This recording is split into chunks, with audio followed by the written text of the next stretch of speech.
And what's up, everybody? Welcome back to the channel. It is your boy Cheap Ludes.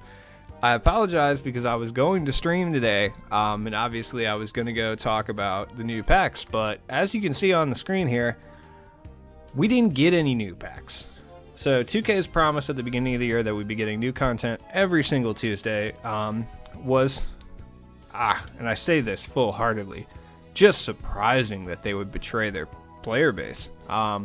It's something that I've never seen them do before. I hope you can sense the sarcasm in my voice. It's not exactly the first time or the last time that they will shit all over their player base for no reason whatsoever. This time is a bit more confusing, though, because they're denying themselves revenue, which is kind of weird. But either way, they did tweet out right as I was beginning to record that something big is dropping tomorrow. Stay tuned. Now, a lot of people are going to speculate that that is a super pack, and I will tell you right now that I do not believe that to be the case, so don't worry. I don't think a VC-only super pack is coming because there's still, after this week, there's still one more week of Season 2 content. Yeah, I almost said Season 3. Season 2 content, so I believe that next week is when we get the predatory super packs that we always get. So what does that mean for the market? I'll talk about the market for a little bit right now, and then at the end of the video, I will talk about what I think is coming tomorrow, because I do believe that we are getting something tomorrow, and I'll talk about what it is, and I think it's actually going to be pretty interesting what we get tomorrow. It's actually worth waiting for. Typically, I don't like when 2K does this, but at the same time, if it is what I speculate it to be, I think it'll actually be a very worthwhile pack opening experience. So, that being said, the market implications. So the market implications are as follows. There's going to be a big market crash today. And the reason for that is because whatever is coming out tomorrow, they are now teasing it. Whenever 2K teases anything, it typically leads to a big market crash. So I could see this being the case. It is actually kind of genius from the market team the way they did this. So they just caused all this hype for the new promos to come out because Pink Diamond JR was going to be obviously not really that hyped because it already got leaked, so a lot of people weren't really stoked on it, but still there was some hype built for it. And when the packs did not release, people were pretty obviously upset about it. So kind of genius on 2K's part because now there's even more fervor for whatever it is tomorrow.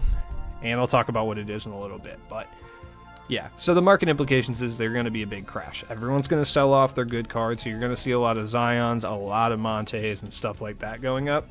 As you can see, Monte's price has already kind of dropped, which is already a good sign. And as you can see, there is a lot of Montes.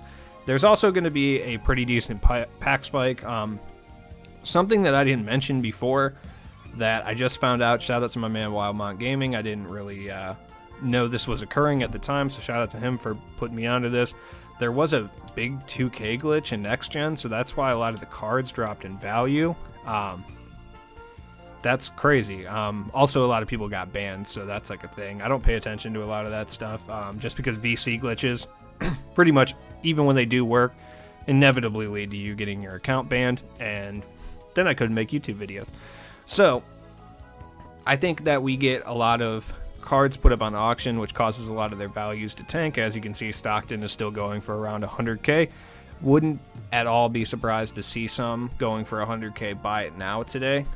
And Darren Williams has taken an absolute murderous hit. I believe he's going for like 70k or less right now. No, he's peaked up a little bit, but I wouldn't be surprised to see a few people selling them. His value is up right now. I will say if you have Darren Williams and you're considering getting rid of him, now's probably the time to do it. Just because I think tomorrow with whatever releases and content, I think it's going to be pretty point guard heavy. That's a speculation from me. So I think your maximum value for Darren Williams is going to be right now. It is entirely possible that he peaks in value a little bit starting in Season 3. But to be honest, I don't foresee him ever going for 100k now, so getting 70 or 80k, or in the future I should say, getting 70 or 80k now is probably your best bet. Darren Williams is a really, really good point guard, but if you have like Stockton and some other better options, it's not a terrible idea to get rid of him. Personally, I like Darren Williams a lot, so I will probably keep him and get rid of Stockton myself, just because I have Monte Ellis, so I have like a dunk first point guard already. And I've badged up Darren Williams, so I like him. Russell Westbrook is another option. Once again, I don't foresee his value ever being higher than it is right now, even at, you know, the kind of lackluster 50K that it's at right now, 49 even. I still think you're better off selling him now because I don't foresee his value going up. And like I said, next week we are getting those super predatory super packs, which are going to have all of these cards. And even if you're one of those people that holds on to cards, sorry about that, that holds on to cards for the end of the year to try to make rarity reasons, these cards don't lock in for anything, and I highly doubt they will. So it's one of those things where his value is at its absolute apex right now. I like this Russell Westbrook card a lot, I really do, but getting 50K for him is probably worthwhile. Alonzo Mourning will be rare for a while. I am keeping a hold of him because I believe we will be getting spotlight challenges that require X amount of players from X amount of team, beginning at least in the middle of Season 3, if not the very beginning of Season 4. And I actually think, I have a theory that they've talked about dynamic domination, and they're adding more domination challenges, and I believe that's actually where we're getting our spotlight challenges, as opposed to like where they are currently right now. I believe that whole use X amount of players from this team and blah, blah, blah, blah, blah, the stuff we had from Spotlight last year, I actually believe that's going to be put into the domination as opposed to the Spotlight challenges. So I'm keeping someone like Alonzo Mourning just because there's not very many big men in the history of the Charlotte organization. And his price may actually explode once those challenges come out, just because of the lack of centers. Like, besides him and PJ Brown, if you look through the history of the Charlotte Hornets, they don't have a wealth of centers. Not only that, they don't have a lot of guys who would make 2K money, which means they're not going to put him out. So that's somebody you might want to keep. He's only going for about 30K right now, 40 at the absolute most. But I could see him peak into like 60 or 70K once those challenges come out and nobody has big men that play for Charlotte. So I don't know. It's a risky gamble. It depends how bad you need MT right now, right this second. Same with the Flash guys. Any of the Flash guys that came out this season or period might be a good time to sell them. I think Brandon Roy's value stays for a little while. He has jumped back up to around 90 or so K. This is probably the last point in time that you'll be able to get that amount of MT. So that's just something I would recommend. Nick Anderson, like I've said it in a few videos, if you don't have him, go buy him now before his price goes down. Or goes up. He's 2,000 MT. It's the best 2,000 MT you'll spend. He's absolutely incredible, if not just to use in TTO. Time Googly Out is insane too. Go get them. Oscar Robertson is another card that I think now would be a great time to sell him. His value is going to tank. He's going to be one of the easiest to pull cards in the super pack. Even if you're only getting 39 or 40K for him, I still think that's better than what you'll get in a week or even a month. I think he's probably going to be one of the first diamonds that goes below 10K, in my opinion. So, with the market implications out of the way, that being said, possessed cards are going to be extremely cheap, so if you need any of those for the lock-in set, even Tracy McGrady, I think, will go for maybe not under 100K, but around 100K, so if you still need to buy him to lock in for that Josh Smith, wait, is it Josh Smith is possessed? Who's the possessed reward? Is it Dave Cowens? Yeah, what am I talking about? I'm so tired. Yeah, I think all those cards will be cheap too, and if you haven't picked up Dino Raja, who's an incredible budget card, wait about a week, he'll be going for like 800 MT. I'm not even kidding. Jimmy Butler will go for pretty cheap, same with Thurl Bailey, he'll go for like 800. Kevin Love, once again, I've talked about it, another guy you need to sell right now, because in a week, he will be legitimately 20K. So it's best to get 50, 60K now if you haven't done it already. I know he's a good card, but if you want, you can sell him for 60K right now, rebuy him for 20 or 30K in a week. So, Wilt, same deal. There's a lot of centers that play like Wilt. Wilt's great defensively, but yeah. Steph Curry, another guy. I would sell him now. Yeah, he's only going for like 6, 7K, but you can get 6K for Steph Curry right now. Turn around, you could buy like another point guard. Byron Scott, who does basically everything Steph Curry does, but shoots a little bit better and has better hot zones for like 2K.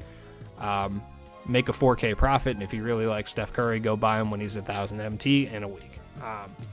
So let's talk about what's coming out tomorrow. Sorry I made you guys wait so long. I am just rambling at this point because I don't understand what 2K is doing, and I feel lost without packs, to be completely honest with you. So tomorrow, I think that it is pretty... Oh, they don't have them in there yet. I think it's pretty much a sealed deal that we get some sort of draft pack tomorrow. Now, whatever that means, I'm not sure. Because, well, let's see. After the packs come out, that's when the draft is. So if they wait until the actual draft has taken place or is taking place to release the packs, here's the thing, is they will have... Once a player is drafted, 2K then has the rights to use that player. Does that make sense? So, once a player, so for instance, Anthony Edwards, once he is drafted to whatever team he is drafted to, once that takes place, 2K has the rights to use him in the video game, and he can get paid for his likeness. That is pretty important because 2K already has the face scans, if you remember from last year, for about 5 of the players in the draft. So LaMelo Ball, who's the other one? LaMelo Ball, RJ Hampton, Cole Anthony, Anthony Edwards, James Wiseman, and there's one more, and I can't remember. Was it Onyeka Okongwu? Yep. All right, so they have about the face scans for about 5 players already. And from my knowledge, from what I understand, they have gotten face scans for all of the players in the draft. So could this mean that we get some content with players from the draft? It is entirely possible. I know that a LaMelo Ball card would sell through the roof, so it's something that 2K would absolutely do and they would want to do. He's probably the only card, realistically, besides Wiseman that would sell really, really well, so I could see that. But more likely, because as much as that sounds awesome and it's something that I want 2K to do, because we do need those new players in the game to justify people purchasing the game in the first place. I think more likely we get like some sort of draft superstars pack. It would go in line with what we've been getting. You know, we got dunkers, international, team ups, loyalty. Wouldn't surprise me if we got some sort of draft pack, so we got like a bunch of rookie sensations or whatever, shit like that. That would be something that I think we're going to do. So in that case, we would probably get like a Carmelo Anthony card. We're not going to see LeBron because obviously we've seen like 3 LeBron cards already this year. So I think we see like Carmelo Anthony. That's somebody we haven't seen yet. Anthony Davis is a guy we haven't seen yet, so it wouldn't surprise me if we got one of him. We've already seen a few Zion, so I don't think that's going to be the case. We've already seen a couple Kyries as well. So I think it's more likely we see something along the lines of like Anthony Davis, Carmelo Anthony. Those will probably be the 2 good cards in the set. And then we'll probably see some like draft steals. Maybe we see another Giannis, possibly. I don't think we see another Kawhi. We just got one, so it's going to be kind of interesting to see what cards we see. I think it's going to be higher draft picks, personally, as opposed to like draft steals. So probably see like I said, Anthony Davis, Carmelo Anthony. We already seen an AI, so I don't think it's going to be those guys. So, but we are going to see something that has to do with the draft tomorrow. Whether that releases at 10 a.m. tomorrow or whether that releases before draft time, it really depends. Honestly, I could see it being cards that release during draft time and they're only available for like 8 hours. That is like something I can totally see happening. It's going to be very interesting to see what 2K does in that scenario. Honestly, I guess we'll just have to wait and see. Anyways, it's been your boy Cheap Ludes. I appreciate you watching this video. That really has no particular point to it because 2K gave me nothing to speculate on. That being said, one last thing before I go. We are getting Spotlight Challenges on Thursday. So, if you weren't aware already, Thursday is now the day for free Spotlight Challenge content. They did change it from Tuesday to Thursday. That's actually a really good thing on their part. It just makes sure that there's something to do every single day.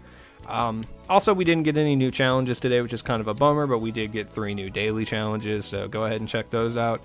Win an unlimited game with an active duo in your starting lineup. The best duo I can possibly tell you to use is Byron Scott, Michael Cooper. It's one of my favorite duos in the game.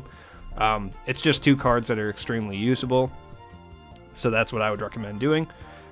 Or Tim Duncan, Bruce Bowen, if you have that one. That's another good duo, to be completely honest with you. Let me look at some duos just to give you a little hints on those, because you are going to have to do that. You have to win the game too, so that's kind of fucking annoying. So if you do have Tim Duncan, does he have a duo? No, he does not have a duo. Well, wait, who's Bruce Bowen's duo? Where are my dynamic duo guys? All right, well, I know Allen Houston for sure has one. So Allen Houston has one with Bill Laimbeer. This one's pretty cool. It allows Allen Houston to play a little bit better defense and shoot a better three, which honestly, his three is so high it doesn't really matter. Bill Laimbeer gets significantly better on defense. That's actually pretty cool. Let me see who else has one. Marc Gasol has one. Ew, ew. That duo sucks, dude. Don't use that one for the love of God. Dennis Johnson, Bill Walton is actually a pretty good duo. That's something that I would say is not terrible, honestly. Kobe has one with Lamar Odom. It only boosts Lamar Odom's 3-point shot by 3. That's not really worth it. Let's see what else we got. Iguodala has one with Durant. Ew. Yeah, no. Yeah, that's not worth it. Let's see if any of these guys have it. Alonzo Mourning, yeah. Michael Cooper is probably my favorite one. Just allows Byron Scott to ball handle a little bit better, shoot the three a little bit better, pass a little better. Michael Cooper just gets a better three mid-range and close, so they don't go up too much, but it definitely does help. That's probably my most recommended one, to be honest with you. I didn't even know Steve Nash got one, but it doesn't matter. Chris Webby. Yeah, honestly, there's not very many duos that are honestly worthwhile. I was hoping that there'd be... Wait, who else? Brandon Roy has one with Greg Oden. Greg Oden gets a 43% or 43 3-point shot, so that's actually pretty cool. I'll give you that. I'm not gonna hate that. That's pretty solid, I suppose. Yeah, I swore Bruce Bowen had one, but I don't know who it is. Wait, this MJ has one with Dennis okay, I was wondering which one had Dennis Rodman. Let's see, Magic and Worthy. That honestly doesn't do shit. Who's Bruce Bowen? Robert Horry. Ew. I thought it was Tim Duncan. Gross. Anyways, yeah, I think Michael Cooper, Byron Scott's the only dynamic duo that you should use. So anyways, it's been your boy Cheap Ludes. Thanks for watching my videos, everybody. I super appreciate it, so much. I may be streaming around draft time tomorrow, so if you're interested in watching the draft with me, I will be watching the draft live on stream for you guys, or I'll be playing 2K during the draft. Just depends how the DMCAs work. I have to look that up. I'm not entirely sure. So anyways, please like this video, drop a comment down below with what you think we're getting in tomorrow's packs. If you have made it this far, I appreciate you so much. Other than that, if you're new to the channel and for whatever reason have made it this far, please subscribe. I'm trying to hit 1,000 subscribers at some point. Other than that, if you're interested, I will put the Patreon description in the description, as well as my Twitch, and my Twitter, and my podcast stuff. So if you're interested in any of those things, please check the description. All the links will be in there. It has been your boy Cheap Ludes, and I'll be back with more content today. If you're interested in it, I'll be doing a video on what cards we're going to be getting in the future in NBA 2K21 My Team, by looking through the actual auction house and seeing what names are on there. It's going to be interesting because I'm going to look through a bunch of cards. And I'm going to talk about whether they're going to be packable rewards, token rewards, or spotlight rewards. So other than that, it's been your boy Cheap Ludes, and I appreciate all of you. Peace.